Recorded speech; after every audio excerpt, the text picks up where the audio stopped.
മുസ്ലിം youth league സംസ്ഥാന general secretary P K. Firoz വരുമാനത്തിൽ കവിഞ്ഞ സ്വത്ത് സമ്പാദിച്ചെന്ന് ആരോപിച്ച് കെ.ടി. ജലീൽ എം.എൽ.എ. വിജിലൻസ് ഡയറക്ടർക്ക് പരാതി നൽകി. മലപ്പുറത്തെ വാർത്താ സമ്മേളനത്തിൽ സംസാരിക്കുകയായിരുന്നു കെ.ടി. ജലീൽ. പി.കെ. ഫിറോസ് അദ്ദേഹവും മുസ്ലിം യൂത്ത് ലീഗിന്റെ സംസ്ഥാന ജനറൽ സെക്രട്ടറി എന്നുള്ള നിലയിൽ ഒരു കൂലിയും വേലയുമില്ലാതെ നടക്കുകയാണ്. അദ്ദേഹം വലിയ സ്വത്തിന്റെ ഉടമയായിട്ടുണ്ട്. കോടി വിലമതിക്കുന്ന വീടുണ്ടാക്കിയിട്ടുണ്ട്. ആഡംബര വീടാണ്. 3100 സ്ക്വയർ ഫീറ്റർ വീടാണ്. അപ്പൊ അത് സംബന്ധമായിട്ട് വിജിലൻസ് ആൻഡ് ആന്റി കറപ്ഷൻ ബ്യൂറോക്ക് ഒരു പരാതി നൽകുന്നുണ്ട് ഈ തട്ടിപ്പിനെതിരായിട്ട്. ആ പരാതിയുടെ കോപ്പി നിങ്ങൾക്ക് എല്ലാവർക്കും തരും. കാര്യമായ വരുമാന മാർഗങ്ങളില്ലാത്ത ഫിറോസ് ദേശീയപാതയോരത്ത് ലക്ഷങ്ങൾ വില വരുന്ന ഭൂമി സ്വന്തമാക്കുകയും അതിൽ ആഡംബര വീട് നിർമ്മിക്കുകയും ചെയ്തതായി ജലീൽ ആരോപിച്ചു. ഇതിന്റെ സാമ്പത്തിക സ്രോതസ് അന്വേഷിക്കണമെന്നാണ് ആവശ്യം. ആ പരാതിയിൽ അദ്ദേഹം വാങ്ങിയിട്ടുള്ള സ്വത്തിന്റെ എല്ലാ വിവരങ്ങളും അടങ്ങുന്ന ആധാരമുണ്ട്. അതുപോലെ തന്നെ വീടിന്റെ സർട്ടിഫിക്കറ്റ്, ബിൽഡിംഗ് സർട്ടിഫിക്കറ്റ് ഉണ്ട്. അതുപോലെ തന്നെ കൊട്ടാര സമാനമായിട്ടുള്ള വീടിന്റെ ഫോട്ടോ ഉണ്ട്. അപ്പൊ നിങ്ങൾ ഇതൊക്കെ ഒന്ന് അന്വേഷിക്കണം. എന്താണ് പണി? ഇത്ര വലിയ സമ്പത്തിന്റെ ഉടമയാകാൻ ഇവർക്കൊക്കെ എവിടെ നിന്നാണ് പണം?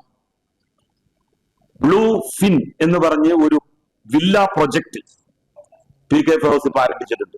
കോഴിക്കോട് ബ്ലൂഫിൻ എന്ന പേരിൽ ഒരു വില്ല പ്രൊജക്ടും ട്രാവൽ ഏജൻസിയും ഫിറോസ് ആരംഭിച്ചെന്നും ഗൾഫ് നാടുകളിൽ ബിസിനസ് പങ്കാളിത്തമുണ്ടെന്നും അദ്ദേഹം പറഞ്ഞു. ഫിറോസിന്റെ കുടുംബസ്വത്ത് 15 സെന്റ് സ്ഥലവും ചെറിയ വീടും മാത്രമാണെന്നും അദ്ദേഹത്തിന്റെ പിതാവ് KSRTC ഡ്രൈവറായി വിരമിച്ചയാളാണെന്നും ജലീൽ ചൂണ്ടിക്കാട്ടി. നിയമബിരുദമുണ്ടെങ്കിലും ഫിറോസ് അഭിഭാഷക വൃത്തി ചെയ്യുന്നില്ല. 2011 കുന്നമംഗലത്ത് സെന്റിന് 10 ലക്ഷം രൂപ വിലയുള്ള 12.5 സെന്റ് സ്ഥലം വാങ്ങി 1 കോടി രൂപയുടെ വീട് നിർമ്മിച്ചെന്നും ഈ കാലയളവിൽ ഫിറോസിന്റെ ഭാര്യയ്ക്ക് എയ്ഡഡ് സ്കൂളിൽ അധ്യാപക നിയമനം ലഭിച്ചതായും ജലീൽ ആരോപിച്ചു. അതിന്റെ ആദ്യത്തെ ഫ്ളാറ്റിന്റെ വിതരണോദ്ഘാടനം പി.കെ. കുഞ്ഞാലിക്കുട്ടി സാഹിബാണ് നടത്തിയത്. കുഞ്ഞാലിക്കുട്ടി സാഹിബെങ്കിലും ചോദിക്കട്ടെ ഇയാളോട്, ഒരു ഫ്ളാറ്റ് പ്രൊജക്ട് ഒക്കെ തുടങ്ങണമെങ്കിൽ എത്ര രൂപ വേണം? അതൊക്കെ എവിടെ നിന്നാണ് കിട്ടുന്നത്? വല്ല ബിസിനസ് ഉണ്ടോ? നാട്ടിലുണ്ടോ? വിദേശത്തുണ്ടോ? ഈ ബിസിനസ്സിലൊക്കെ ഷെയർ കൂടിയിട്ടുള്ളത് എവിടെ നിന്നുള്ള പണം കൊണ്ടാണ്? ഇതൊക്കെ അറിയണ്ടേ? നമുക്ക് അറിയാനുള്ള താല്പര്യം ഉണ്ടാവൂലേ?